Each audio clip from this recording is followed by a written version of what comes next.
welcome to Faith on Film, a program designed to keep you aware and informed on everything that's happening in the world of faith and family films. Now, in this case, I'm not sure this is a family film because it does have violence, but this is something that I think is very needed, possibly more as an outreach type film. I think you'll be interested to hear all about this movie. Now, the director is here with me today. Joth Riggs is an award-winning filmmaker whose film career spans more than 27 years and includes over 80 movies and television shows for all the major Hollywood studios. Joth got his start on the set of Pet Sematary 2 and then went on to work as a production assistant on the sitcom Coach on the Universal lot before ultimately landing at Steven Spielberg's Amblin Entertainment. Oh my goodness. It was only after being accepted into the prestigious Directors Guild training program that Joth left Amblin to become an assistant director. After years of ADing on everything from feature films like Starship Troopers, End of Days, and Suicide Kings with Christopher Walken, to TV series such as CSI, Party of Five, and Dr. Quinn Medicine Woman. I used to watch that regularly. Among others, Joth made his move to director's chair with several award-winning short films, as well as the television series The Encounter. Now, Joth's full-feature directorial debut is on the suspense thriller Night of the Sicario, which is what we're going to talk about today, starring, and I hope I get this name right, Natasha Henstridge. If not, he can correct me, which released last month. Josh, welcome to Faith on Film. It's such an honor to have you, man. Thanks, Isaac. Thanks for having me. Glad to be here. Now, again, we want to talk about the movie Night of the Sicario, but before we get into that, I want to take this first segment and learn a little bit about who you are, how you got started in filmmaking, and so that our audience will get to know all about you before finding out all about your movie. Yeah, I've always been into creative things. I was a musician as a teenager and was in a band. I was a drummer. And my band and I, we loved making music, but this being the 80s, we also made a lot of music videos to go with them. And I always really enjoyed the process of filmmaking. And I loved it so much that, we started making short films as well. And several of my band members have gone on to continue to be musicians. And I really stuck with the film side, and I decided I wanted to go and be a filmmaker for a living. Went to film school, and I've been doing it ever since. Now, were you a believer at the time? I was, yes. Okay. Yeah. So it was actually a group of guys from my church youth group. Ah, okay. We have similar paths. I've had a band since I was 14 or so in church. Also, I grew up in the church. Now, were there any challenges? As you begin to think about becoming a filmmaker, were there any challenges that you encountered, especially that it doesn't seem like you really went into Christian filmmaking? Well, yeah, I mean, it's interesting. I wanted to go into Christian filmmaking, but this is late 80s, early 90s. It wasn't really a thing. It didn't really exist. And I was fortunate that I had some opportunities that got me kind of fast-tracked into the Hollywood studio world pretty quick.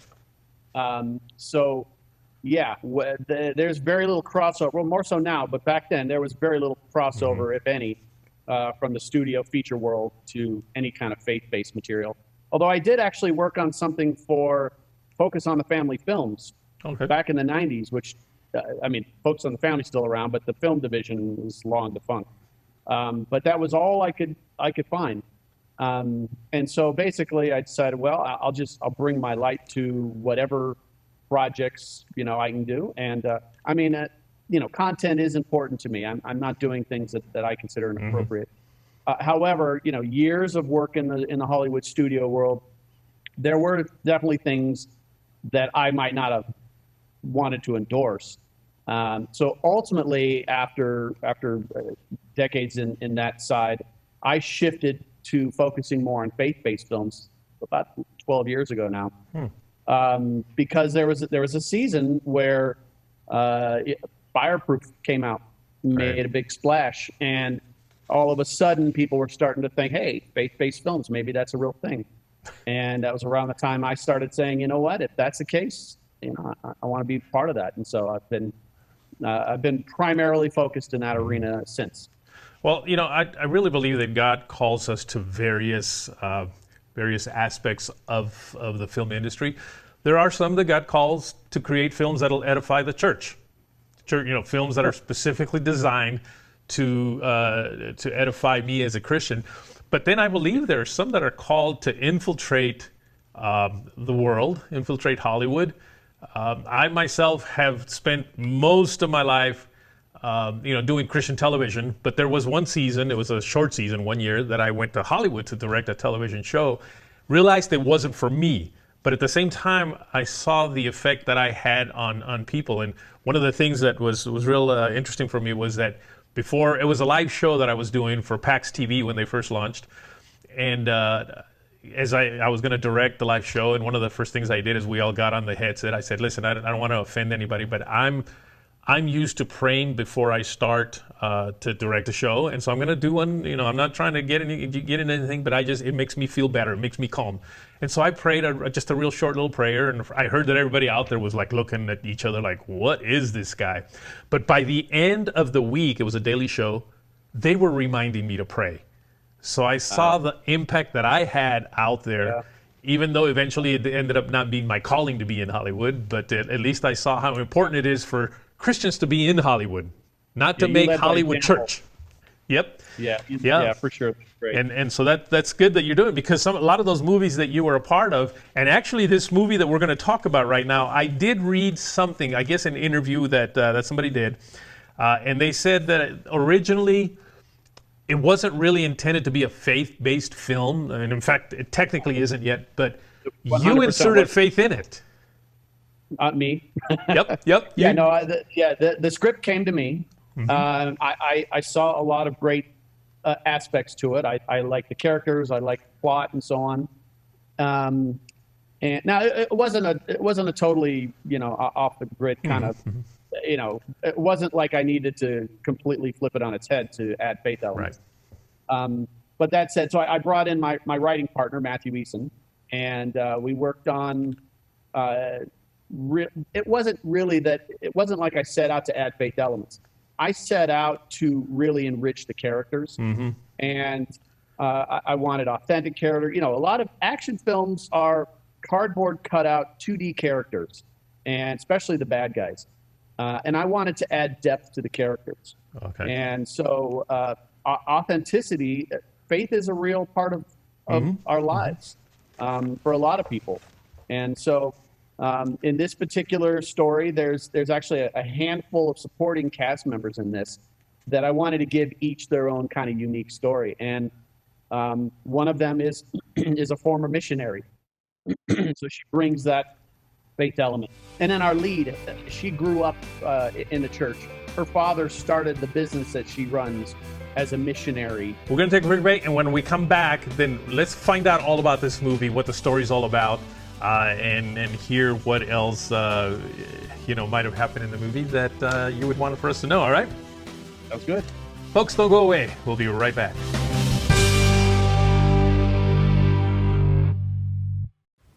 Ever wanted to binge watch family-friendly TV without all of the commercials? Well, as a mother of 2 young children, it's vital that I have a platform I can trust. And 24 Flicks is where I find incredible movies, shows, comedy for me and for my children as well. And for only $3.99 a month, it's a no-brainer for us. You can join other moms like me by going to 24flix.com and get your 7-day free trial.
Got a postcard from the grandkids. They went to the Ark. Yeah. What does it say? Well, Annie says they had a blast and that it's really, really big. Everything looks big to a 6-year-old. Well, Hudson says it's even bigger than the castle. Can't be that big. Can it?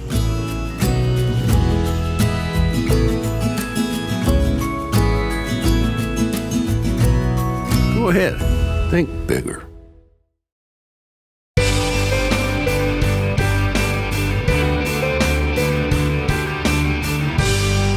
Welcome back to Faith on Film. We are here today with Joth Riggs, who has been involved in a lot of Hollywood movies, and yet I have him here on my show. This is such an honor for me.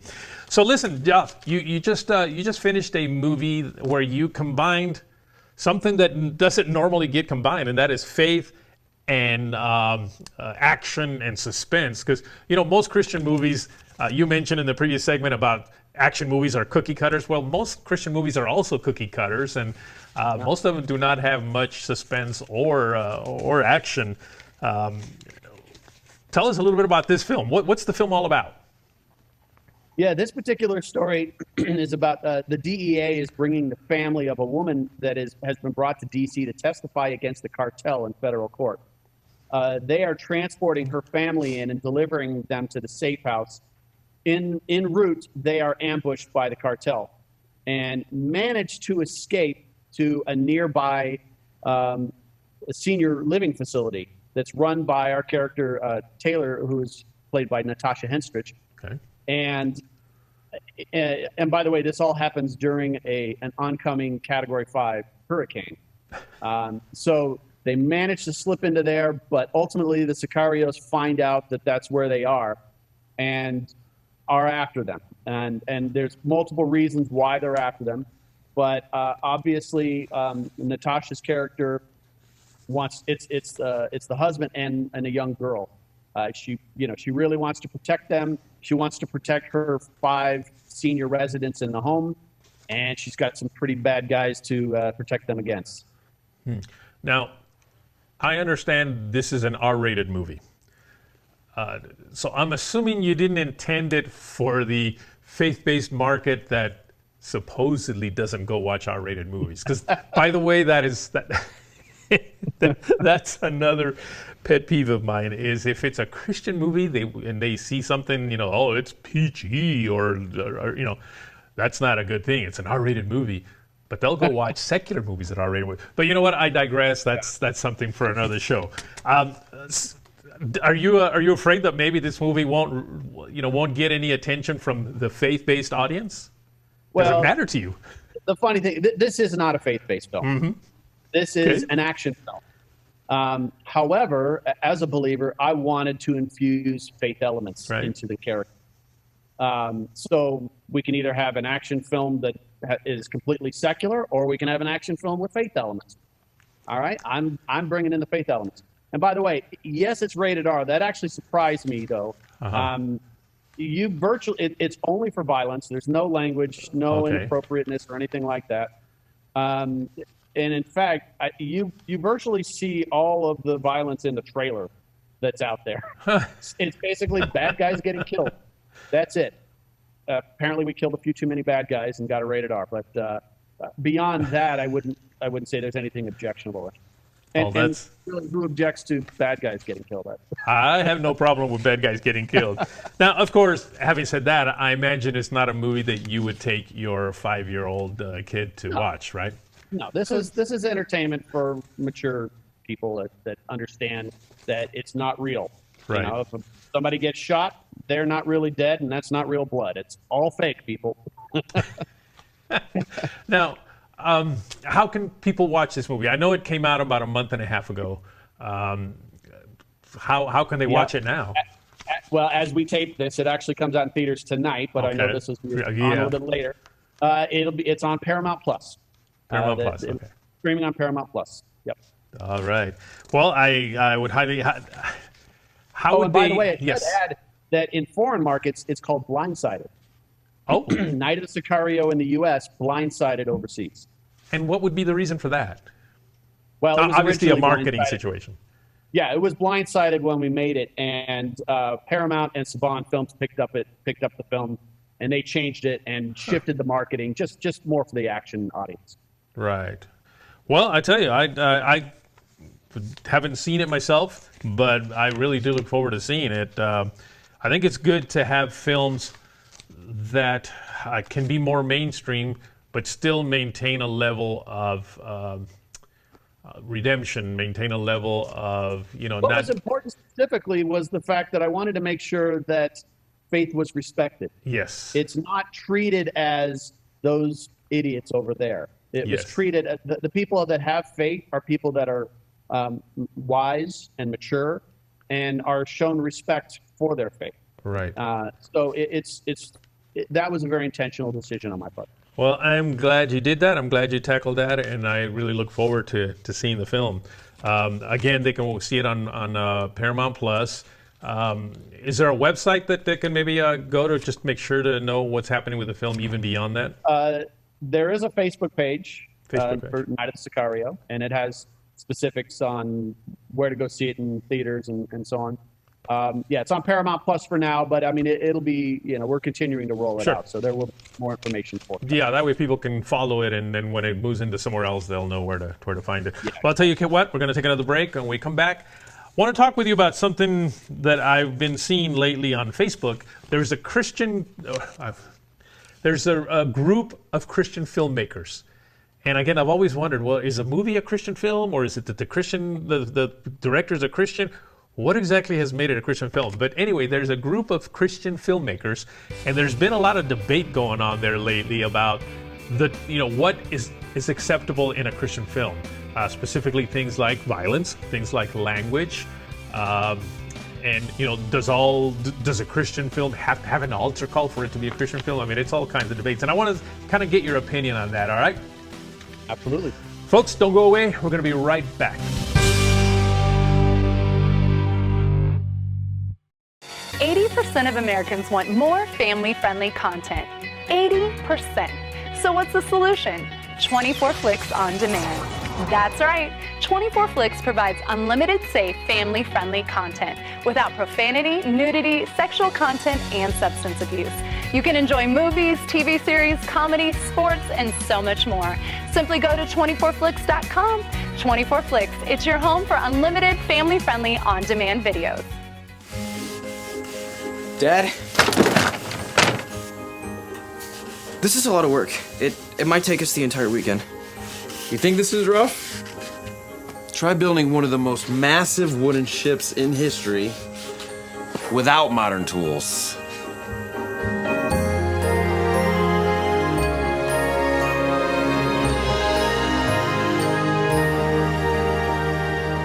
Go ahead. Think bigger. YBL is an experience like none other. Whether you are thinking about a call into leadership and ministry or something else. I would do it again in a heartbeat. I learned a lot about having self-confidence in myself as a leader. Even though we're teenagers, we still have the power and the capacity to change the world. God can do amazing things in a very short amount of time. The material that we studied, the activities that we did really helped us to see that. Going to YBL and hearing from professors that are my future professors and professors now, coming to Asbury is really like a continuation of what Youth Becoming Leaders was. It was really important having a group of people my age who wanted to do what I wanted to do. We kind of end up as a family, which is the best thing I think about YBL.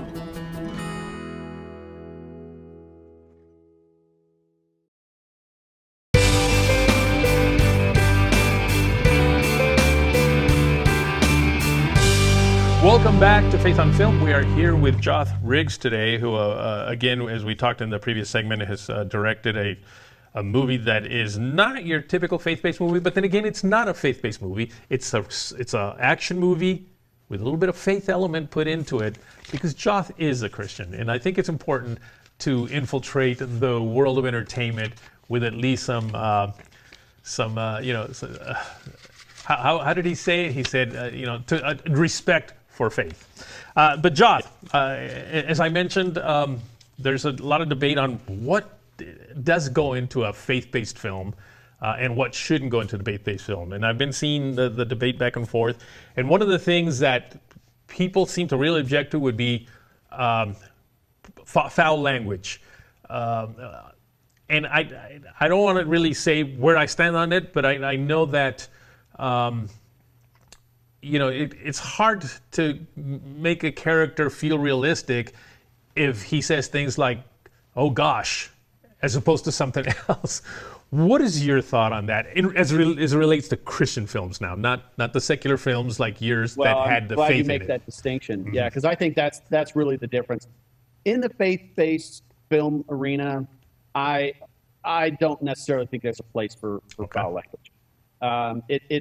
It seems out of place. I mean, there's no foul language in the Bible, at least not what we would kind of perceive as such.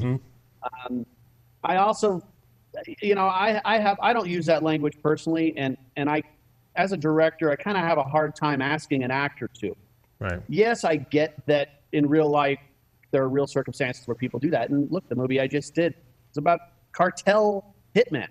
I have a feeling they use that kind of language, but you know what? It wasn't necessary to tell my story. Right. And I look at the example of television from the broadcast era, in the 90s. I mean, there's great dramatic television, and they don't use inappropriate words. Now we're in the streaming world, and that's different. But with broadcast standards, they still seem to manage to tell really compelling stories. And they were creative about their, showing a really bad guy who might say something. There are plenty of more creative ways to show the same thing without having to do that.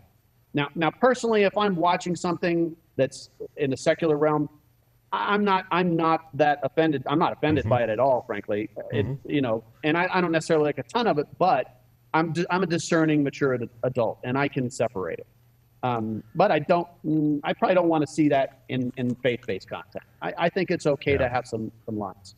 No, I agree with you, and I know that in comedy, comedians tend to use like the F-bombs just constantly, and they seem to think that makes things funnier. And I know somebody actually said that. I said, "Oh, but when you use it, that's what makes it funny." But I've heard lots of comedians that don't do that at all, and they're funny. Yeah. That's right. There's some great, clean comedians out there. Absolutely. Yep. And so in Christian films, then your thought is it really doesn't belong in a Christian film. And of course, there's, and I don't know where you sit on this, but there's also levels of profanity. One versus the F-bomb versus maybe something lighter. And I don't know if there's a distinction that would be made there, like nothing at all that would resemble it. Discernment is the key. Just discernment across the board. That's awesome.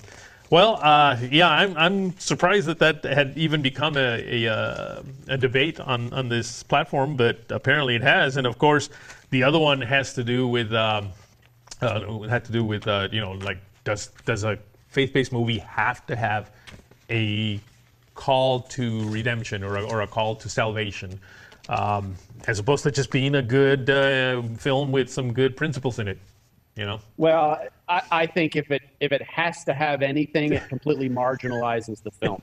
I mean, if we're restricted by these kind of boundaries, then I mean, look, there's a wonderful place for sermons, and if you want to film a sermon, fantastic. But if you're trying to make a movie, then make a great movie, and then infuse it with your faith. And if there is an authentic, organic story that involves an altar call, fantastic.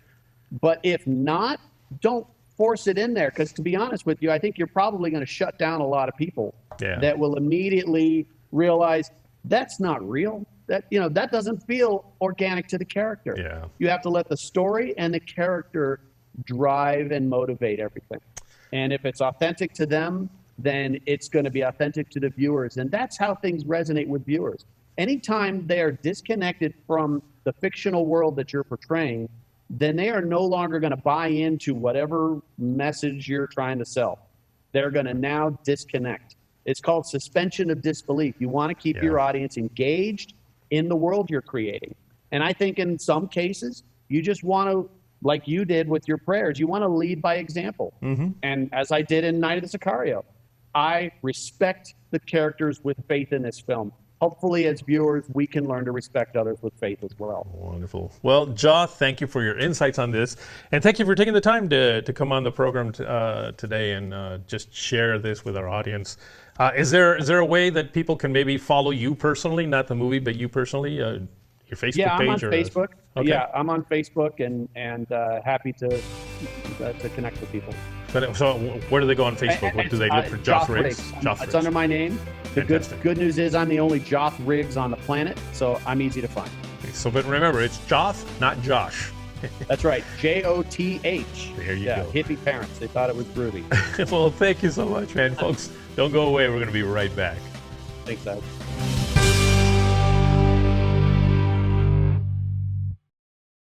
Love the classic movies? Well, 24 Flicks has you covered. You can watch some of your favorite movies and TV shows you've known and loved.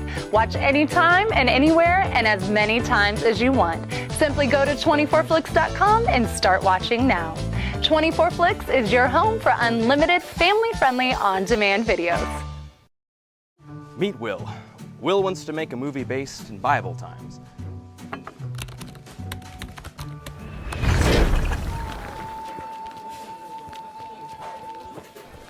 No, maybe a Western.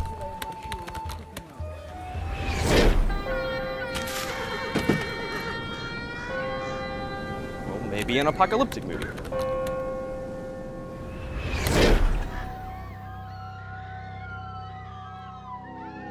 A biblical era apocalyptic Western? That would be so original. But Will needs some sweet sets to bring it to life, and Will is 25,352 miles away from any of those sweet, sweet sets. Or so he thinks. Fortunately for Will, there is a solution. Introducing Capernaum Studios, your ticket to realistic locations and everything else you need to bring your period-accurate story to life. Book a tour today, like Will, who is, yet to leave.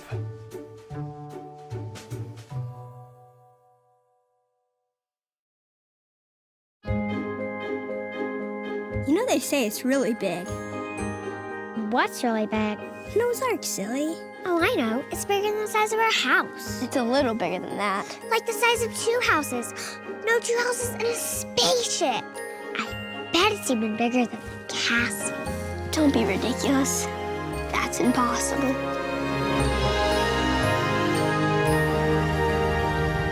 This summer, think bigger.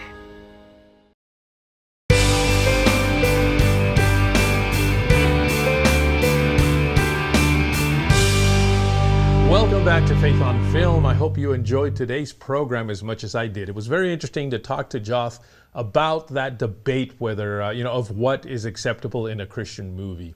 Of course, I also want to remind you that if you are watching this program on a television station or network or streaming platform, just write them and give them a thank you note for carrying this program. And of course, I want to hear from you, so write me at faithonfilmtv@gmail.com. That's faithonfilmtv@gmail.com. Until next week, take care.